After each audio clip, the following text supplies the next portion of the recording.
Everyone. So obviously I'm not in school today and we missed class on Friday. So today we're going to do a little bit of what we were going to do on Friday and a little bit of what we are going to do today. So at this point, the substitute should have asked you for your homework 5.1. I do have Josh and I do have Tyler's. Um, if they did not, make sure you turn that into them so I can get that graded and put it into the grade book for you. Also, you should have turned in any test corrections that you've done at this point. Again, I do have some of yours, but I don't have all of yours. So make sure you get those in and done so I can get them graded.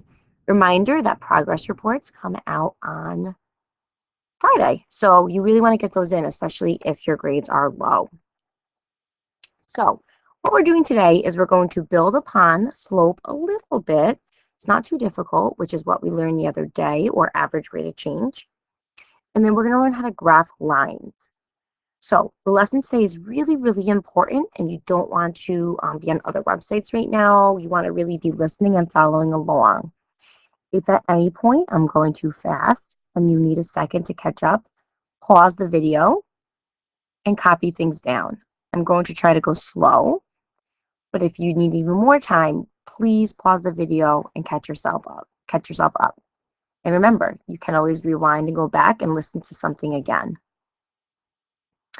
I did ask the substitute to watch you, and if you are going ahead or going on other websites and not doing what you're supposed to be doing, I did ask them to take your computer, and there will be consequences when I get back. So please be a good student, do what you're supposed to do, and there won't be any issues. When you are done with this, you are going to complete your homework, which is homework 5.2. It's based on this lesson. If you finish that, you do not have free time. You can go on to Castle Learning, and I gave you a slope activity for you to do. I can't remember how many questions, maybe 10 or 15 questions for you to do. If you finish that, there are 3 worksheets that you can do. So you should not have any free time, meaning you should not be on your computers. You should not be doing other homework. You have a lot you can be doing this class. All right, so applications of slope. The other day, we talked about slope, which is just another word for average rate of change. So you guys probably did learn it as slope, but when they turned the Regents into Common Core, they changed the word to average rate of change. So slope is simply change in y over change in x, meaning you take your y values and subtract them, and you take your x values and subtract them. So the other day we did problems of slope when I actually gave you points and I said find the slope between 2 points. Unfortunately, the Regents doesn't really do that. They give you a lot of tables and they give you a lot of graphs, and they'll ask you to find the slope between 2 points. It's not really that difficult, and once you do a few examples, it'll be pretty easy. So let's look at a problem here. We have the data table below shows the weight of a person throughout the first 40 days of a new workout program. So if you think about it, as days go up, the weight should go down. In theory, if you're working out, as you keep working out, you should be losing pounds. So if you look at it, as days increase, so from 0 to 7, the pounds decrease. So this person was losing weight. So they want to know, what is the average rate of change in pounds per day from day 7 to day 30. Now, this is a little tricky because I didn't give you 2 points. I didn't give you points like this that we worked with the other day and asked you to find the slope between them. So what they like to do with tables is they give you the points in a table. So whenever you're given a table, the first bar is always your x, the second's always your y. Always, always, always. Sometimes they'll give you the table this way. They'll do like 20, 10, 50, 30. Don't write that down. And they'll ask you to find it this way. X always comes first, Y always comes second. But in this case, to go side to side. So we want from day 7 to day 30.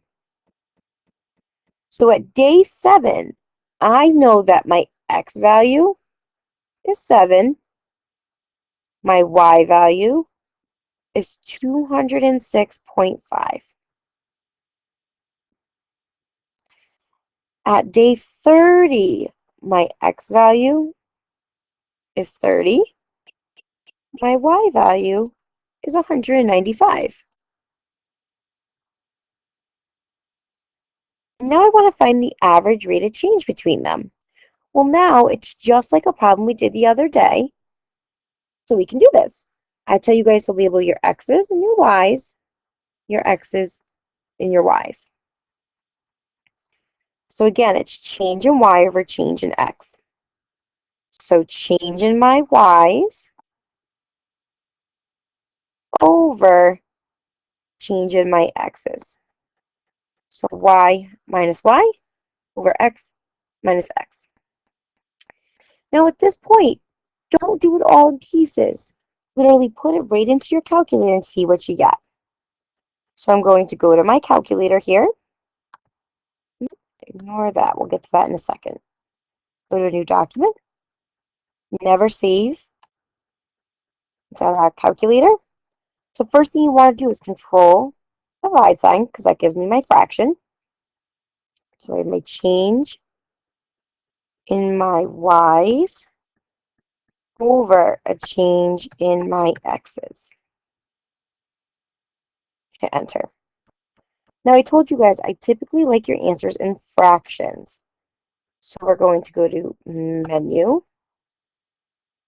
number, approximate to fraction, and hit enter. So it's menu 2, 2, enter. And that gives me negative 1/2. So I'm going to write that.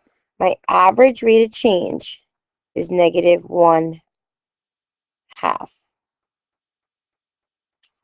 So really, not much harder than what we've been doing, but your points are put in the table as well. So we just have to get our points like that. Again, x is always on top, y is always on bottom, just like the alphabet. X comes first, then y. We're going to do more problems like this in the future. So for now, copy this down. You'll have a problem on your homework, and we'll go over it again when I come back. Okay, let's go to number 2. Again, if you need any time, pause the video or rewind it and go back and listen to it again. So the graph shows the temperatures in New York City during a 7-day period. Calculate the average rate of change for each interval listed. So here, we want from day 1 to day 2. Well, let's look at a graph. We know that our x's are on the bottom, our y's are on the side, because this is my x axis, this is my y axis. We know it's a y because it always makes a y. X goes left to right, y goes up and down. So my days are on my x's, my degrees in Fahrenheit are on my y's. So we want from day 1 to day 2. So this is saying that, oops, let's get rid of this. Day 1, so at day 1, when I go over to day 1, my y value here is 43. So when I go over to day 1, my x is 1, my y, I went up to 43. Day 2, when I go over to 2, so I went over 2 on the x, my y value is 53. Well, now you have 2 points, and you guys know what to do when you have 2 points. Label x, y, x, y. So let's do your change in y over your change in x. So 43 minus 53 over 1 minus 2. Again, there's no guessing whatsoever. put it right in your calculator. So I'm going to go to my calculator, and I'm going to do control divide sign, and do 43 minus 53 over 1 minus 2. And that gives me 10. So my average rate of change between day 1 and day 2 is 10. Now I want you to note that 10 is a positive number, which makes sense because if you look at the line between day 1 and day 2, the line is puff, puff, positive. It's going up.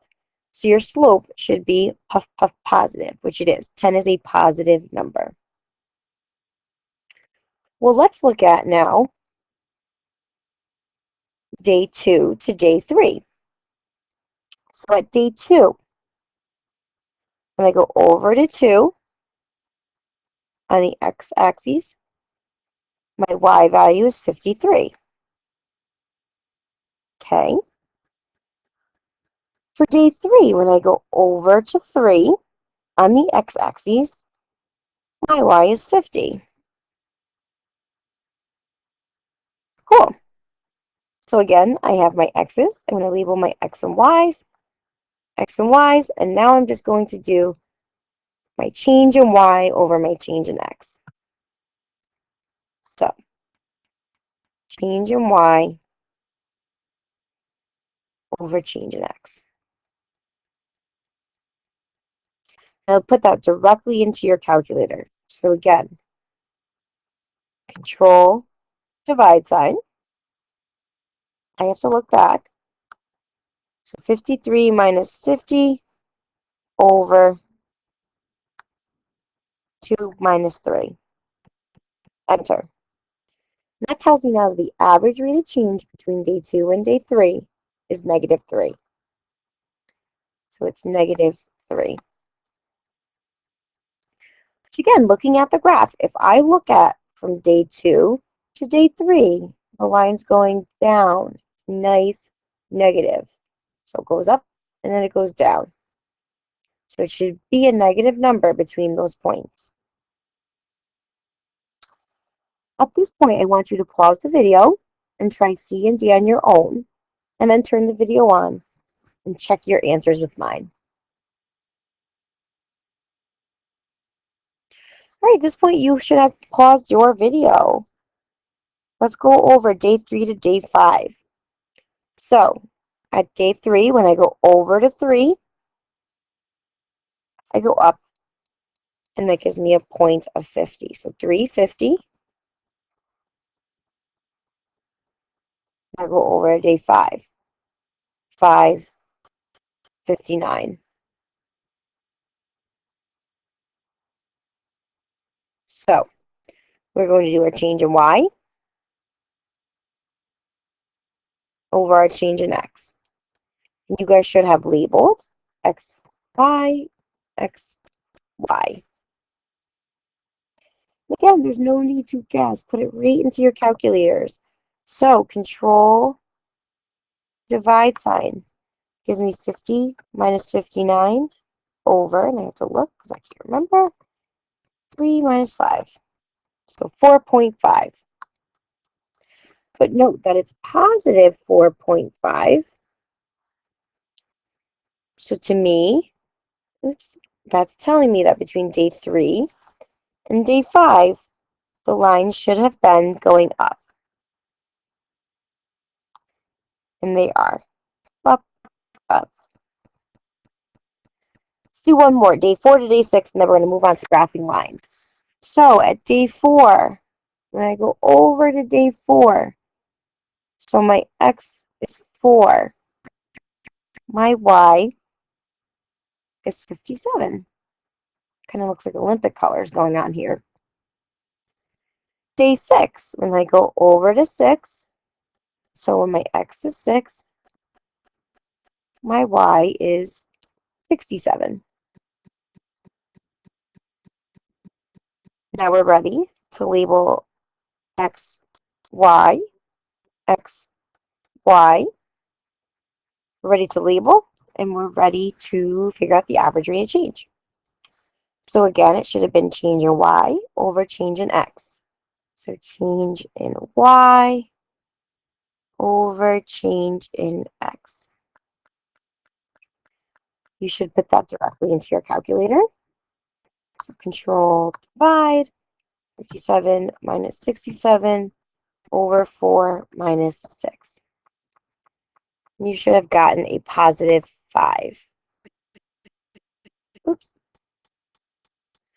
Which makes sense that you should have gotten a positive number because from day 4 to day 6, my lines are going up and up. So it should have been a positive average rate of change. So these are just two ways that the Regents could ask average rate of change questions. They like to ask them at graphs, and they like to ask them with tables. Not a big deal. Once you do a few of them, you're going to be pros at this. Now let's look at how to graph lines. This is something you really, really want to understand because this is going to be a big part of algebra. So let's move on to the next part, which is graphing lines. So graphing equations of lines. The equation of a line in slope-intercept form is y equals mx plus b, where m is the slope. Don't worry about this so much, just make sure you're getting it down. And b is the y-intercept.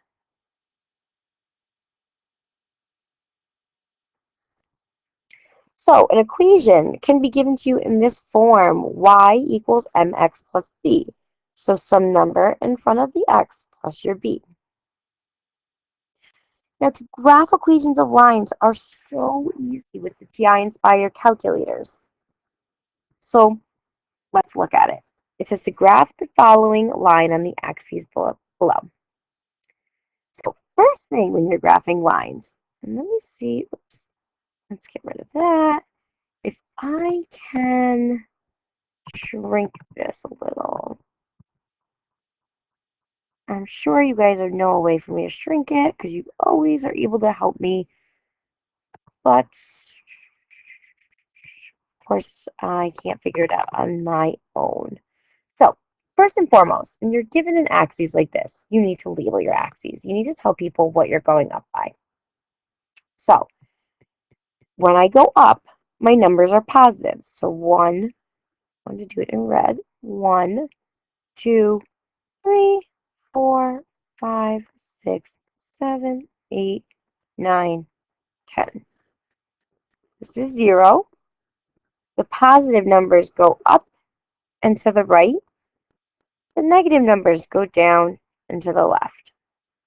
So these go 1, 2, 3, 4, 5, 6, 7, 8, 9, 10.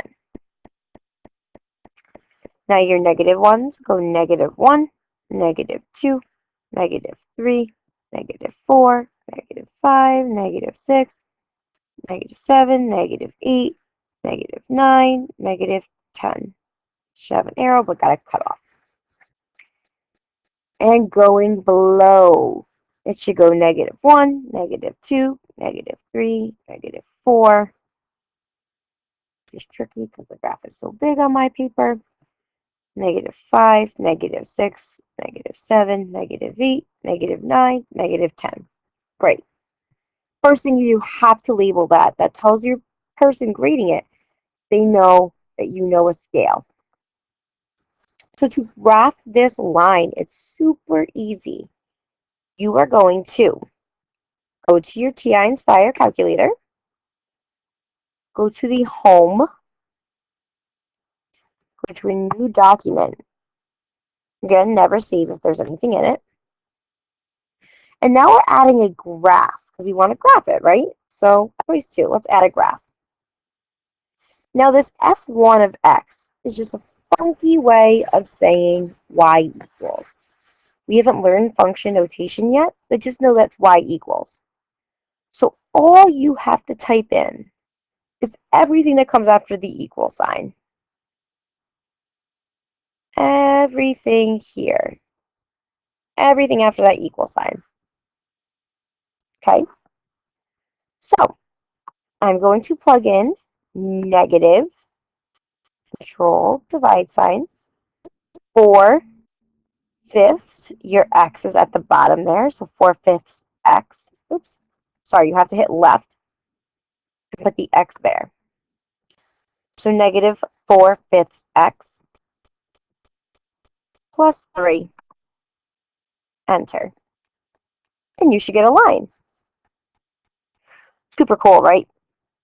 Well, I don't want you to say, well, I can kind of guess what that should look like on the graph, so let me just go to my graph and put some line there, and that's my line. No, that's not how we graph lines. So, what you need to do is once you see a line, you hit Control T, and that gives me a table. Okay?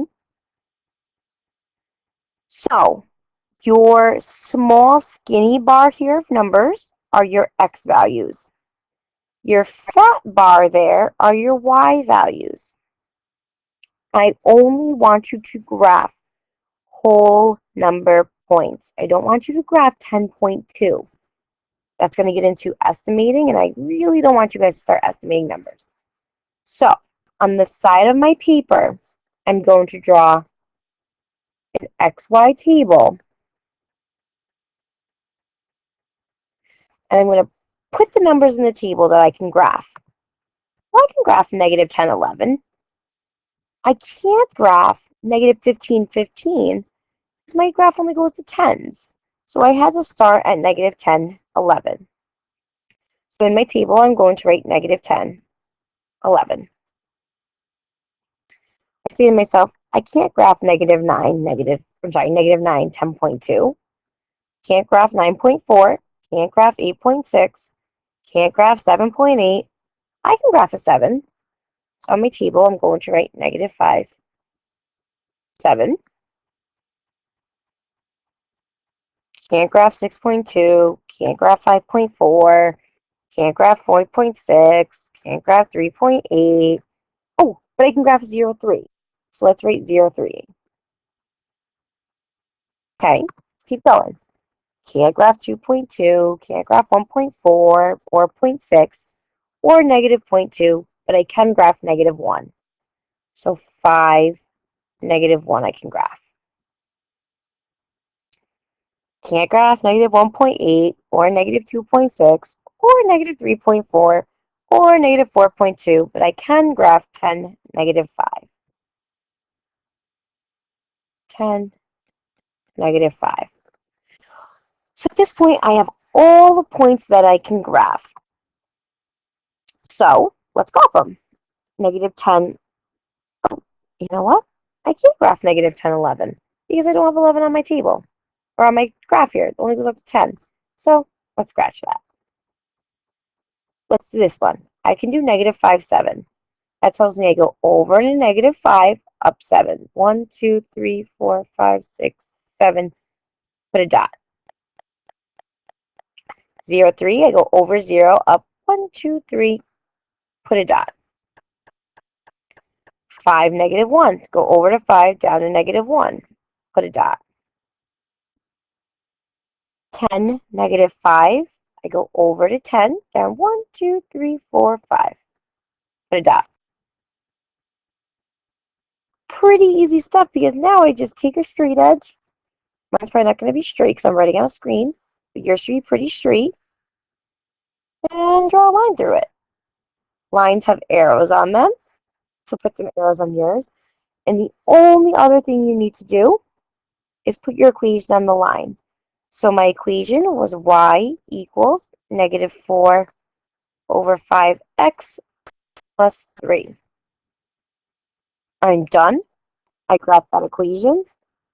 My axes are numbered. My equation is labeled. My line has arrows. We're good to go. Let's try another one. Let's go to this one. Y equals 3x minus 2. And you're lucky this time because I even put the numbers on it for you. So you don't have to do that. So Let's go home, go to a new document, never save. We add a graph, and let's type in 3x minus 2. Hit enter. Here's my line. So at this point, hit Control T to get a table. And I'd like to go up and say, okay, well, I can't graph negative 20, negative 17, negative 14, negative 11, but I can graph negative 8. So I draw an X and Y table on the side. Okay. So I can graph negative 2, negative 8. So I'm going to write that on my table. I can graph negative 1, negative 5. I can graph 0, negative 2. I can graph 1, 1. I can graph 2, 4.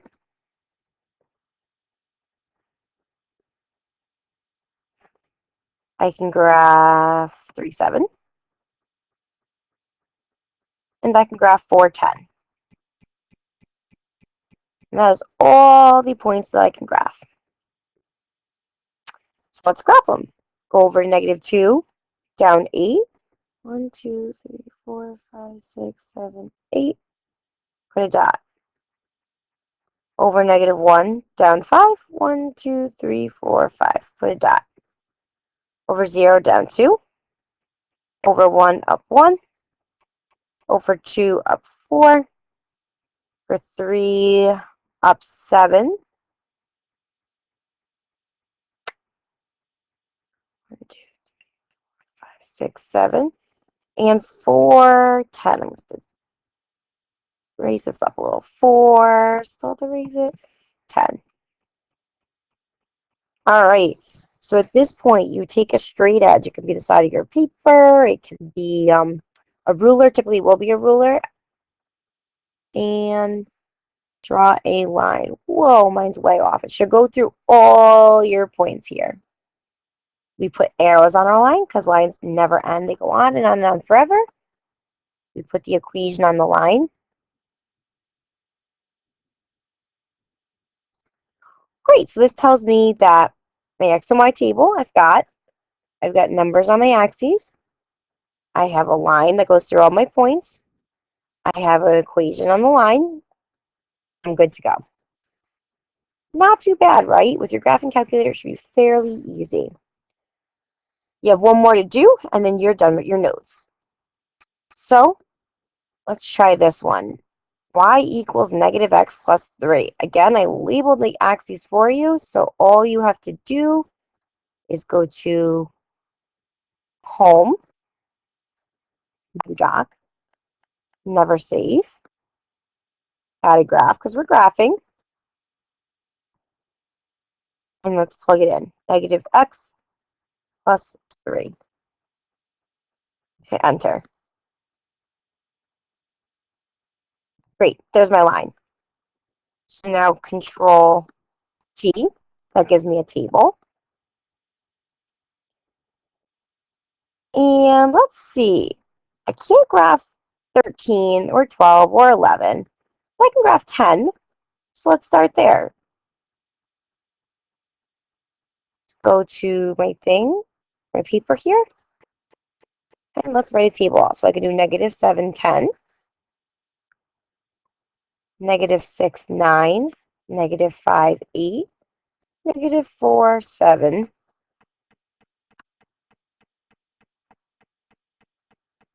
negative 3, 6, negative 2, 5, negative 1, 4, 0, 3, 1, 2, and that should be enough points. So if I go over to negative 7, up to 10, put a dot, over to negative 6, 9, put a dot, negative 5, 8, put a dot, negative 4, 7, put a dot, -3, 6, -2, 5, -1, 4, 0, 3, 1, 2, 2, 1. Oops, that shouldn't be a dot there. 0, 3, and that should be enough for now. Take a straight edge. Make sure you connect all your points here. Make sure your line has arrows. Put the equation on the line. And you should be good to go. Everything's labeled on my axes. I have an equation on my line. I have a line with beautiful arrows. And I am done. So this is how to graph lines when they're in y equals mx plus n form. We will look at how to graph lines when they're in other forms later, not today. So your homework is going to have some examples of average rate of change with tables. And it's also going to have some graphing of lines on there. So what you're going to do now is to work on the homework. You should be able to finish it. This video should have only taken you about 30 minutes, maybe a little bit longer, at least half the class. So you still have half the class left to work on your homework. Again, if you're done, you're then going to Castle Learning, and I want you to complete the slope activity. You're done with all of that, which you should not finish all of that in this time. You have 3 worksheets you can work on. So that's a lot of work. So good luck. Come see me on Wednesday tomorrow if you have any questions. And I hope that you guys have a great day.